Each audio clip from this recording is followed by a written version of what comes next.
And I would love to introduce Jennifer Malone today. Jennifer creates these beautiful basket pieces that you see right behind her on the main gallery wall. And she's here to talk about not only her craft, but her connection to her culture and how this artwork expresses all of those interconnected aspects of your life. So thank you, Jennifer, for being here, and take it away.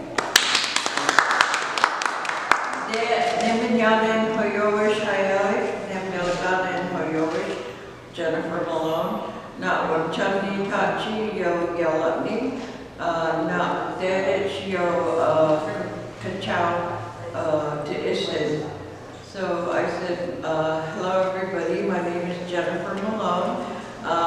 My Indian name is Hayalik in that summertime. I was born July 31st, so my grandma gave me that name.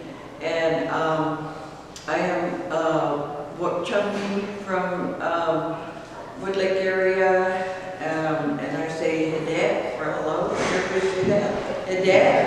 Hadet. My grandma was from Tulare River, and her hello is Hiyuk. Everybody. And then my dad's family from Lemoore in Santa Rosa Rancheria, and that's Tachi, and that is Hee. A few others is Manahu is the Monos, Hilet, Waksachi, Hilly from Chansey. So those are a few of the languages that I learned of the hello. So when I meet somebody down in a different area and they tell me their hello, I know where they're from. So I really appreciate that. And that's when I teach the kids in the schools, because I go to do presentations. How do you say hello in Hawaiian? How do you say hello in Spanish? How do you say hello in Japanese? So that shows them how the different languages go with that particular tribe or group. So I am a basket weaver. I belong with the California Indian Basket Weavers Association statewide. I'm vice chair. We are going to be having a gathering in June in Morongo. On Fridays we will be hands-on teaching, and then Saturday's demonstration open to the public, and then Sunday's our closing circle, and just getting everybody's thoughts and ideas on what they thought of the event. So language teacher, basket weaver. I teach language over here at Arts Visalia Career Development Center 10 hours a week, which is very hard, but I really enjoy it. I love my job, and actually I love my life, because this is my life. Every day I'm either cleaning materials, making baskets, preparing my language, and always working on something. And I've gotten into beadwork lately too, so this one here is one of my cousins. She made this one before she passed away, and it's keep our tobacco and our sage in there. When we go on trips, we always give prayers for our offerings. So that was done on the loom, and that's a lot of beads, and she copied that design from her phone. Oh, that's a little bit much. But I really appreciate everyone being here. I know a lot of you. I thank you for coming, and get off your phone. I was looking up a picture of 2 baskets I took. Okay. Of your back. I do that to the kids when they're in school. You know that. I know. But I wanted to share some pictures of Yeah, the baskets definitely. back eventually. Okay. I'm making excuses, I'm sorry. Yeah, so I'm kind of outspoken sometimes, and this is something I don't really care for that I can't speak at. But that's being me. I'm honest. I like to always try to get along with everybody. Another thing that we have is our Go Native at Queer Oaks Preserve. I will be organizing this event. It's on for sure. We will have hands-on classes where you make and take. We're going to have the hoop and pole game. It was a game that we played a long time ago with our kids to teach them how to hunt rabbits and squirrels and things. Then we have the pine needle basket, which is the class that I like to teach, is to teach how the progress for making the baskets with our real material. We'll have the walnut dice game, which that game was being lost, and my mom and I brought it back with my granddaughter. I made her a gambling tray and showed her how to make the dice out of the black walnuts, which Jeffrey always gets me. Oh, awesome! Thank you. So the walnuts are filled with the sap from the pine trees. I mix it with some ash to make it black, and it's like glue. It's really, or tar, and it's really hard, and then it stays in there. And then I put abalone on top to just for decoration and to show that we traded. And I do still trade with the ladies in Bishop. I trade my redbud for their willow, because I can't find red willow around here, but so I trade her, and we have a good time doing our trading. Thank you, Jeff. And then we'll be doing the milkweed rope, which I don't have any rope because I never learned how to do it. To me, it's a guy thing. So, but I can learn, and I will too, because I do have a man that's going to be coming and teaching the milkweed rope. It's a plant that grows out there, and it shows that we use everything. You know, a lot of our nature things that were out there, our ancestors found a way to use them. So the milkweed rope is, my grandma said that her dad made the bridle or the ropes for the horses really thick, and it takes a lot of milkweed to make just a little string, but they had time to do that. So nowadays with all our automatic stuff and electronics, I have no time for that. You would think we would, you know, the washers, dryers, and all that, but yeah, so, and then of course, we will be having Indian tacos for lunch, and the coil baskets will be the medallions. This is a coil. My cousin teaches this class, and you can make a necklace out of it, or continue on to make a basket, like this one here is going up. And I have a kids' corner, and thanks to the Master Gardeners. We're going to be able to have some work there for the kids too.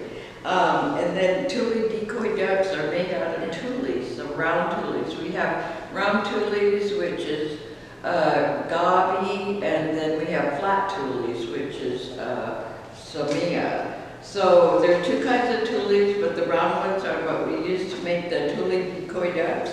And those ducks, I guess I didn't bring them, they really float. And we've also created, just built one-man boat out of tule.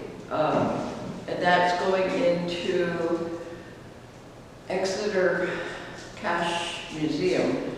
I'm working with them to do an exhibit for native things there, opening in June, so I'll be there. And then, of course, we'll have our drummer there singing our songs, which in our way, this is one of our instruments. It's called a clapstick. And so it's just singing on ceremonial songs and singing on things that we offer when we go out to the area. So it's made out of elderberry tree, and they hollow it out. And I don't think I've really ever made one. This one was gifted to me, so we have some old CD tapes, the cylinder tapes at Berkeley, that they recorded a lot of our people. And I don't know if anyone knows Al Pietrafort. He also recorded a lot of our songs, so I'm really thankful for that, you know, because we still have our songs that we can go back to and learn. So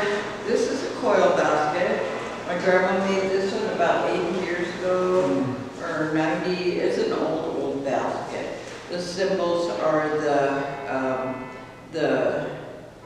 deer hoofs and then the mountains.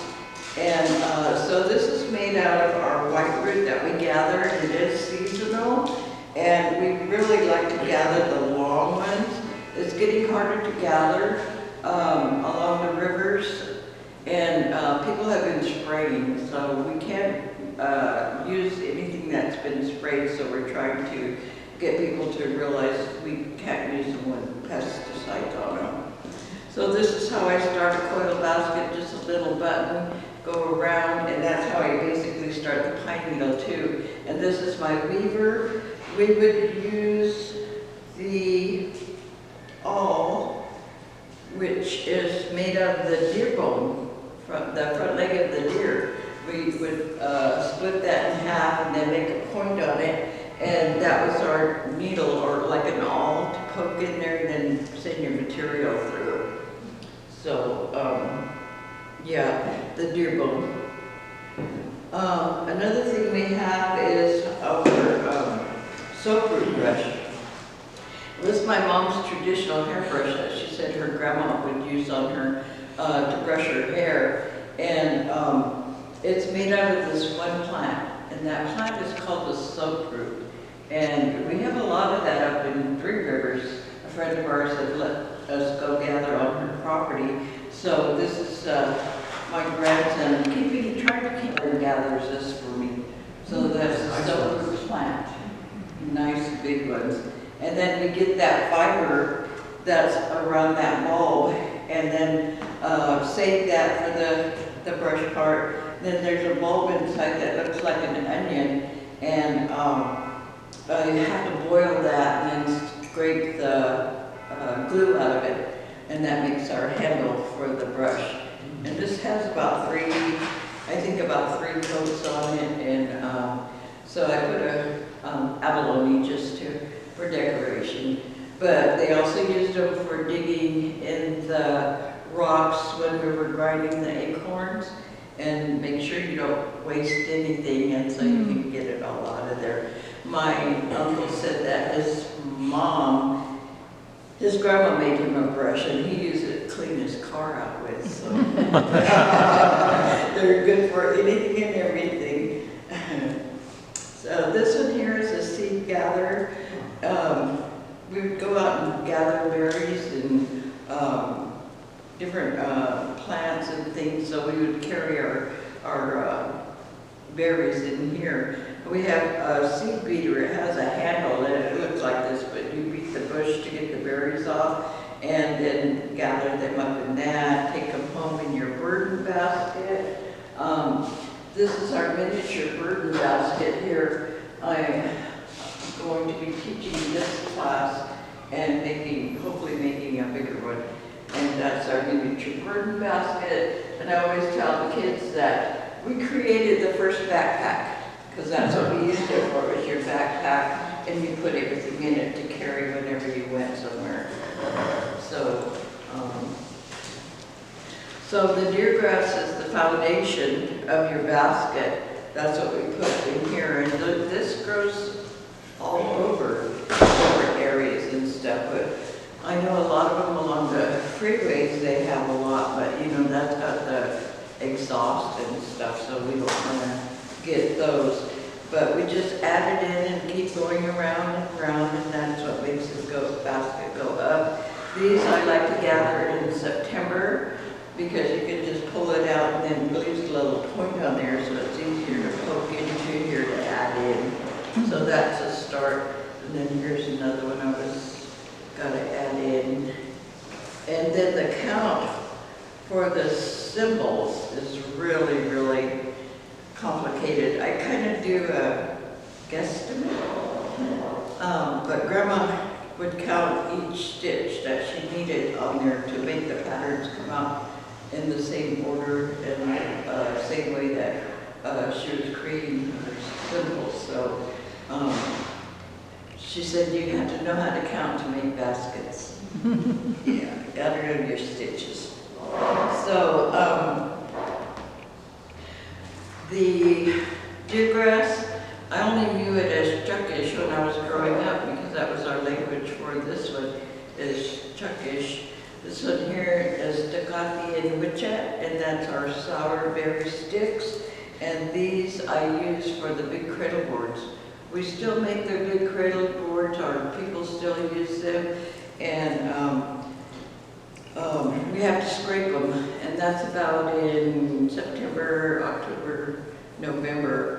I'm still scraping some though, because I kept them too long, but I had to soak them and get them done. So these are for the cradle boards, for the burden baskets, for the seed beaters and gatherers. And we have to clean that and store it. This one here is from the redbud shoots. And the redbud is what we have for the symbols. The colors on the baskets is the redbud here. Grandma used bracken fern on hers for the black designs, and it took a long time to get it dyed. You have to dye it, and it's really a big plant that you have to dig for, and then you have to scrape it, split it and scrape it and dye it. So it's a lot of work, really time consuming. If you're going to be a basket weaver, you really need to be committed to getting this stuff done in a timely manner, not just say, oh, I'll do it next week or whatever. Sometimes you got to do it right away. So the black is the bracken fern, and I don't use the black because it takes a lot of time to get it ready. So redbud, this is our sedge, is what it's called. We like the long ones. The longer they are, the better, because that way you can just keep going on your project. This one is a really nice long one. I have to guard that with my life. Yeah, so these are really... You wrap that around the deer grass? Yeah, yeah, the deer grass. So you poke it in like right around the front and come back out right here and then keep going around and around. Yeah. So, Jennifer, what part of the plant is that from? this is from the roots. The roots? The roots of the sedge. Yeah, so we have to dig, and it usually grew down by the rivers. We have some at Kuya Oaks Preserve that they let us go out and gather, but the ground is really, really hard, so it's kind of hard to gather. We're trying to keep access with some of the rivers up in Fresno to be able to go in there and gather, because that was some good areas there also. And so yeah, the white root is, Grandma used to get it up in Three Rivers by the airport. She would go down to the river. I remember going with her, and she could just pull it up like that because it was in the sand, so that was really nice. And yeah, so when we go out and so we created this one here. It's basket knowledge through our language, and that's what I truly, truly believe. And I really appreciate all of the artwork that is here today, because it's like my mom says, our baskets have life and they want to be held, and they basically really tell you what they want to be, you know, because if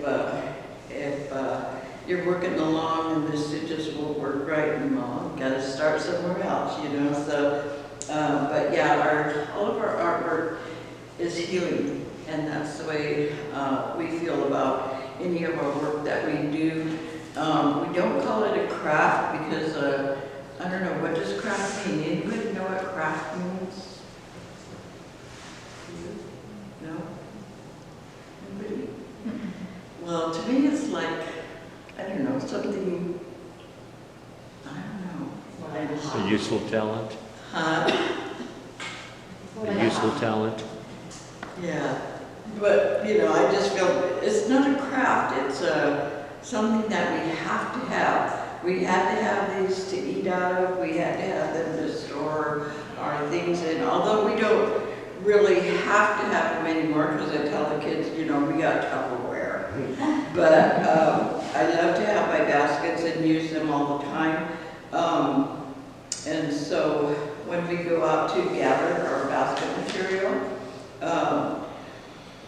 we always give an offering or prayer, and so we have our tobacco and we give a prayer to thank Creator for allowing us to be here today and allowing us to have this material to be able to gather, to be able to make these things. So we're always thankful for what we have.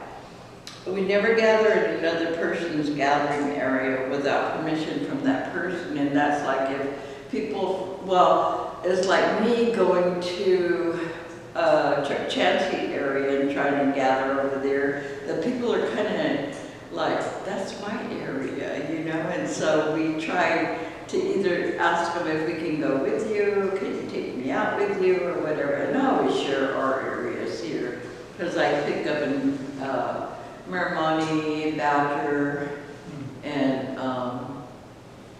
Danakwio. So they always ask, you know, if they can gather. And that's not, you know, being ownership, it's just respect for the people's area.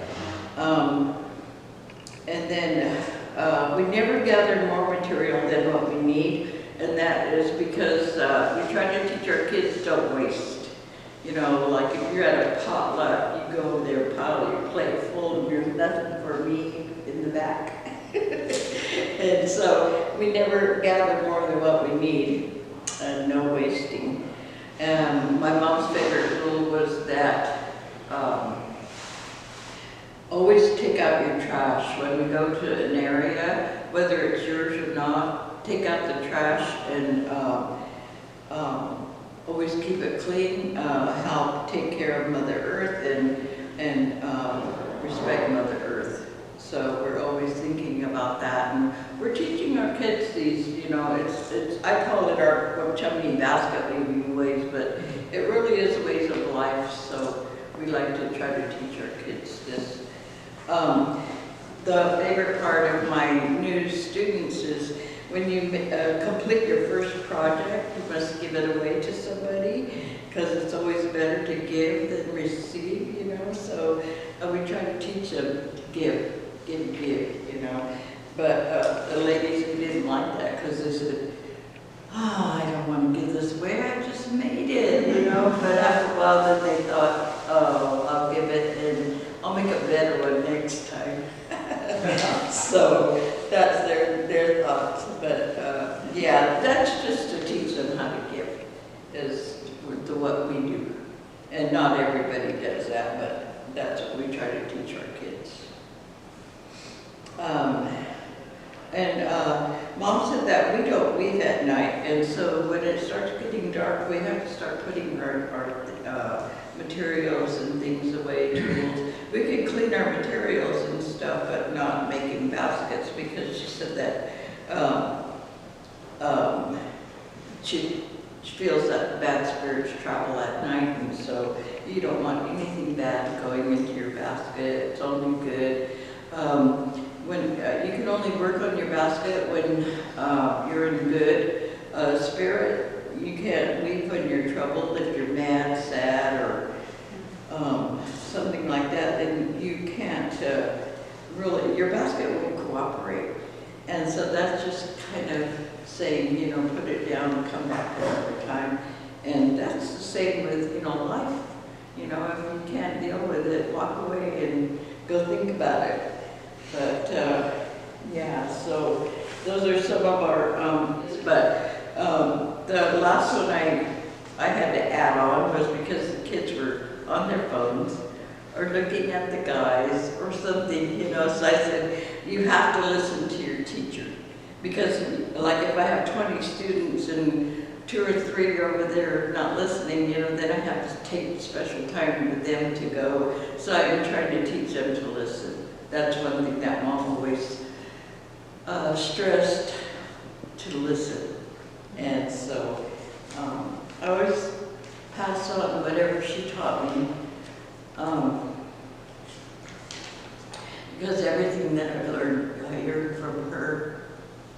And she does have a video out. It's called Who Speaks Wukchumni, and it's gone worldwide.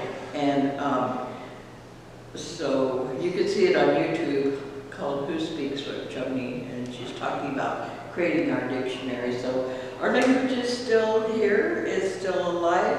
Everywhere I go, I try to tell people, that we are still here. We are still doing our baskets, our songs, our language, our ceremonies, and so, because a lot of people think we're gone, but we're not. I've never lived on any of the reservations because Grandma's property got taken when they had to move down to go to work because they picked fruit, they picked tomatoes and lemons and olives, went up to Stockton and picked up there, so they traveled to work. So that's why they lost their status up at Tulare River. And then my dad, I think his family had to work too, so a lot of people think that just because I'm native that I got lots of money. And I know a lot of the ones down south, they got lots of money, but I don't belong to any tribe. I always say, nobody wants me. So, we're just out here on our own. I'm still trying to teach everybody all our culture and things that whatever I can share. And that's to anybody too, because it's like we have non-native friends, and I want to talk to them in language, and they're learning better than some of our family people. So I really appreciate that.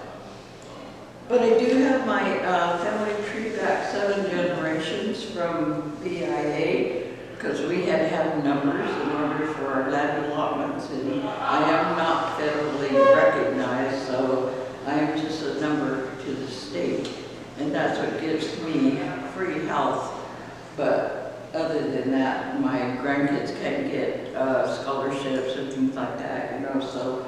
But yeah, we go clear back to the Pohats on the Garcia side, the Ichos, the Dicks, the Wilcox. I know, just talking with a lot of people, they know a lot of our family, but they say, I didn't know they were native. Because some of them aren't as dark as me. But yeah, so we go back 7 generations to where we didn't have 2 names, we only had 1. I have here my 3rd great grandfather was Chapo and his wife was Chada, and that's all, we don't have no English name for them. I do for Sam Wilcox, which is 1 generation over, and Marie Wilcox. And we got, my maiden name is Garcia, but we got our name from the farmer that my dad's grandpa worked for. And that's how the government gave us Garcia as our name. And so that's how we have, my maiden name is Garcia. But I've lived here all my life. I was born on Venice Hill. My mom went to the Venice Hill School. My dad's family lived right across the river there from my mom up on the hill. So they got together and here we are, 5 of us. Yeah, so I think that's about all I have. Is there any questions, comments? I'd like to know how to take good care of a basket that was gifted to me. How to care for it, clean it and care for it. A lot of people think that it has to be put up and just stored, like the museums, they tell us we can't handle them. But like I said, Mom said the baskets have life and they want to be held. But I usually give my baskets about 3 times a year, give them a bath. And that way it keeps them from getting brittle and they stay pliable. And so you can give them a bath. In water. Water, just water, yeah, but nothing with, a lot of chemicals. Probably, I don't know what would be the best water. I don't think about that when I do give them a bath, but that is a good thought, yeah. I just put them in the water and clean them up. Thank you. So when you said something about the ceremony they use tobacco, why tobacco? Why tobacco? Because that's come from the earth and it's been blessed, and we have it up here in Badger where I gather it's wild tobacco, and we dry it and pummel it and then use that. them are going out. It's like, I guess they used holy water, but ours is tobacco. And we have a story on that too about a grasshopper that he tried to keep his tobacco all the time and he wouldn't share. And that's our stories are lessons to be learned. And so we have one also that my grandma told us all the time about being good. And we have a rock up here towards Badger. It's called the Owl Rock. And it looked like an owl, a big old owl up there, but he's waiting to get the kids and take them to eat them if they're quiet at night. Yeah, so that was one of our stories, but it's a lesson to be learned. And my granddaughter, she was like 4, and she spent the night, and she didn't spend the night with me very often, but one day she was crying out the door and laid on the floor wanting her mom, and so I said, "Chakwe, hutulu mama." And she said, "Really?" And I told her in the language, "Be quiet, the owl will come get you." So that's the last time she stayed with me. But yeah, those stories like that, is something to be learned, and it sticks with them. And so we were always good. Grandma never had to spank us. I had a question. Uh-huh. When you brought your baskets in, you mentioned that you had done some with your children. Could you share a favorite story of making baskets with your children? Oh, my granddaughter. She's 23 now, but she started with me when she was about 12 and gathering, because I can't get out there and gather anymore. It's just really hard. But she did help me gather and clean and prepare, and so I taught her how to make the burden basket. But she uses that one for her dice games, where she puts her dice in there and throws them to play the game. So just whatever you can create. But my mom loved it when they would all come over and we'd sit around and everybody would be working on their own project. She lived in Elderwood for over 50 years. And so we would gather together, and a lot of the family would get together. Everybody wanted to learn how to make something, so we were always teaching them. But yeah, it was a good time, and Mom would fix a good lunch, and we'd just have a good time outside. Not inside on the TV or computers, but outside. We loved the outside. Anybody else? No? So why did you come today? Me? Yeah. I'm just interested. Yeah. And I had actually been to a similar type of event in Kona, Hawaii, where they made baskets in this little town above Kona. Have you ever made a basket? Yeah, they taught us to do it as part of the exercise, but this is quite a few years ago, so we're doing it now. Here on the 27th? 26th, 27th and 28th. 27th and 28th. Yeah. Yeah. So, well, that's good. Why did? Okay. How about you? Have you ever done baskets? I haven't, I'm really interested in learning, so I just wanted to hear from you. And you? I actually took a class from you in Wood Lake a long time ago. Oh, at the museum? Yeah, the museum. Oh, yeah, that was a Yeah. time deal. I worked at the library with my librarian friends and I, Yeah. We'll be having that again at Go Native. yeah. And you? I got my master's degree in basket weaving at Cal State Florida 50 years ago. So I came back to see what it was like. Oh, I haven't touched it since then. So, what style do you know what the materials I were? was doing Mariposa and just doing regular foiling. I didn't do much twining. I Yeah, did- and I that did is- little feather wrapping like the Pomo Indians did. Wow, I wish I could have did been there. pine needles. My friend did pine needle. Oh, I yeah, tried that a couple of times. yeah, I know Tony does beautiful work on things. But yeah, this is called coiling, and then this is called twining, so the different stitches that we do on the baskets. And then these are a few of our symbols that we put on the basket.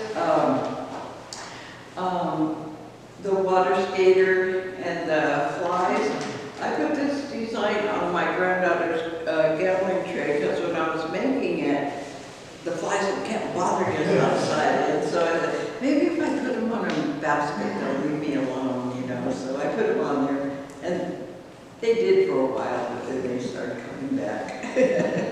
But when I'm at different museums, I see these symbols. These are from this area. They're not anywhere else except for if they have our baskets. So that's how I can tell our baskets in a different museum if they have these symbols on them. Kind of like our signature.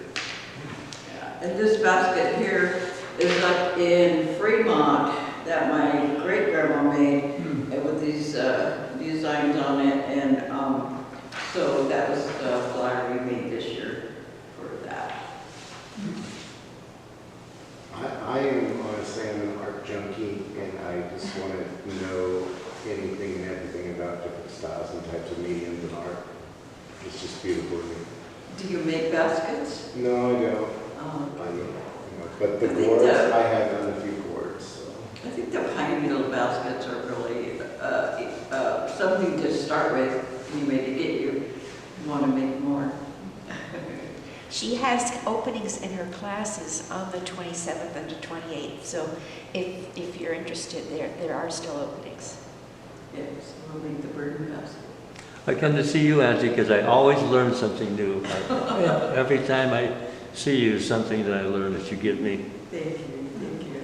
Yeah, I get out there quite often in different places, you know, because I like to share, but we are, to show that we are still here, so doing presentations at the schools, and my granddaughter has gotten into COS now, and she's taking anthropology, so today she's doing the archaeology, and I don't know what any of that stuff is, but she's doing it. So she was teaching her teacher a lot of our ways and things like that, and he really appreciated that from her native studies. And you? Well, I feel very fortunate that I got to take a class from your mom at the museum, from you and your mom, and that was very special. She was a special lady. And it's so wonderful to see you carrying on and teaching the younger generation so that, you know, that it will go forward. Yeah, in fact, at this gathering, I have a young man that his aunts wanted to keep him out of the games and things like that, you know. He lived in Farmersville, and so they wanted to trying to bring him to our stuff. So I told her, you know what, I'm going to hire him to do this game. He's going to learn how to do it, and that's what he's going to carry on. So I kind of assigned each young person to carry on something. You know, if they can't learn it all, or they, you know, they haven't. So I assigned each one, this is what you're going to do from now on. So he really felt proud that he was able to get in on that. So I feel good, you know, that I got a new start of another thing that we do. Well, I've always loved baskets and natural materials. I don't do any basket weaving. I have other things that I do, but I just really appreciate them, and it's interesting to hear what you have to say and hear about your culture. I totally agree. I just love the texture and the design, the smell. Oh, love the smell. That's what my grandson, he said, Grandma, I love getting in your car. I can just smell all the wetness out there, you know, because I use lipsticks and different things in my car. And he said, I love your car. Yeah. He is natural dyes. We do with, well, no, with the Brackenford, my grandma used rusty nails. But they said that you could also use elderberry berries, and but it had to sit a long time to get black. Tim Crowd was based in Porterville, and my mother taught in Porterville, and my daughter taught in Porterville. The kids from up in the res, and as recently as maybe 10 years ago, the kids were placed in ESL classes. And she was a new ESL teacher, and they learned together so many things. And and my whole family is interested in that. I made my first basket in a Girl Scout class at 7 or 8 years old, and I want to learn. Learn more. Yeah, that's another reason I like to get out here and try to teach people, because I'd rather have them learn from us than from a book or from YouTube and all that stuff. Although I'm learning them little things there too. Hey, you skipped me. No, I'm coming to you. You are, okay. So I saved the best for last. Well, yeah, I'm in your fan club. And when I worked at a school out in the country, actually, she mentioned her mother went to Venice Hill School. We're at on that property, Eleanor Woodruff Community Center. One of my little ambitions is to make that place a gathering place where you can get things. And we need to learn how to prune the redbud and the elderberry. I never gave you raised number. He did respond when I reached out to him. Also, I'll tell him. Yeah, because I like to, then we could provide the redbud, the deer grass, the walnuts, and what was the other one? And the elderberry. And the deer grass. And we've also got the white sage out there too, which I think you'll like. So. Oh yeah, definitely. That was beautiful. Yeah, there's a lot more where that came from. So. Good.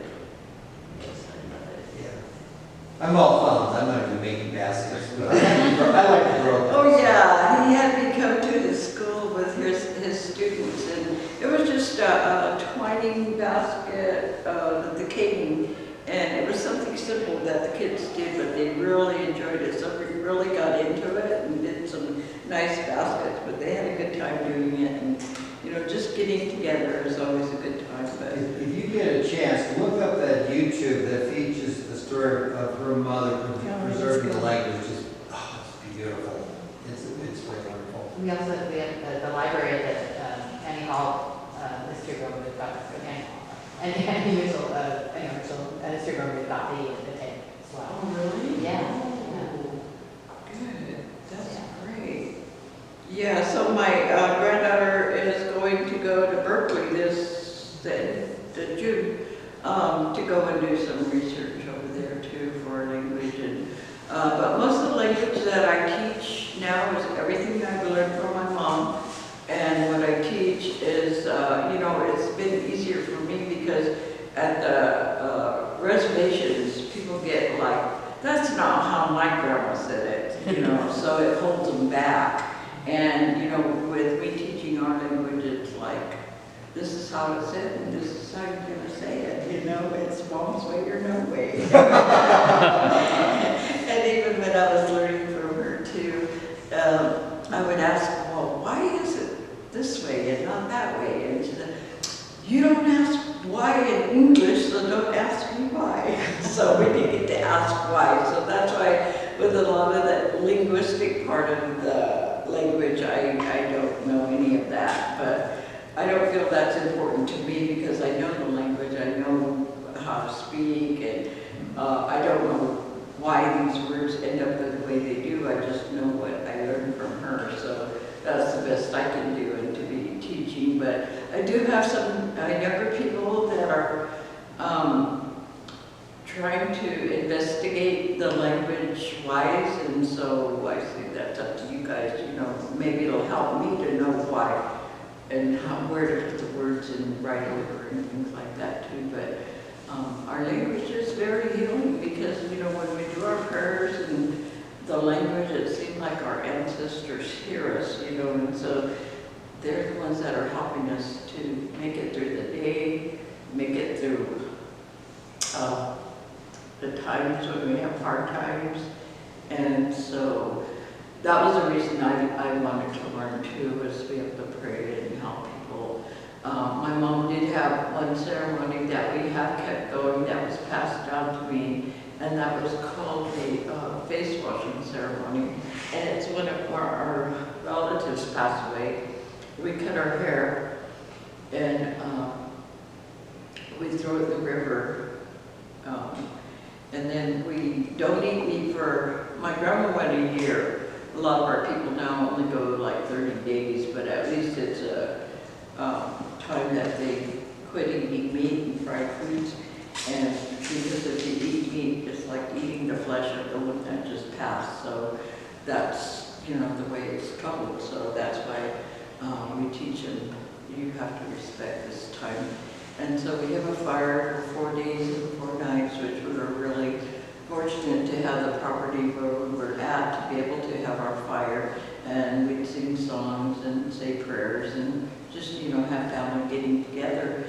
And then after the year or 30 days, then we do a face wash, which is where we wash our face to wash away all the tears and the sorrows. And we give the people, like the husband, the wife, or the brother, sister, whatever, give them gifts, you know, to start fresh. And so to me, it's more healing than just the way, you know, it's done now. And so we have that ceremony that we are keeping going. And I do have 2 young ladies that have said they want to carry it on. So I'm assigning them that role to take that on and keep it going for us. So yeah, I feel it's important, you know, and I don't really know of anybody else that does that, you know, assigns, this is what you're going to be, this is what you're going to be. But I feel it's important, and, you know, they appreciate what they're learning, and so they do want to keep it going, so that's what I feel good about.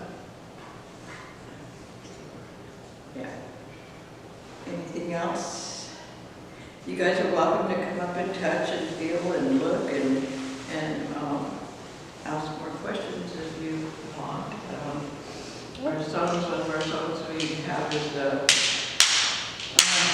Big Foot song. And so that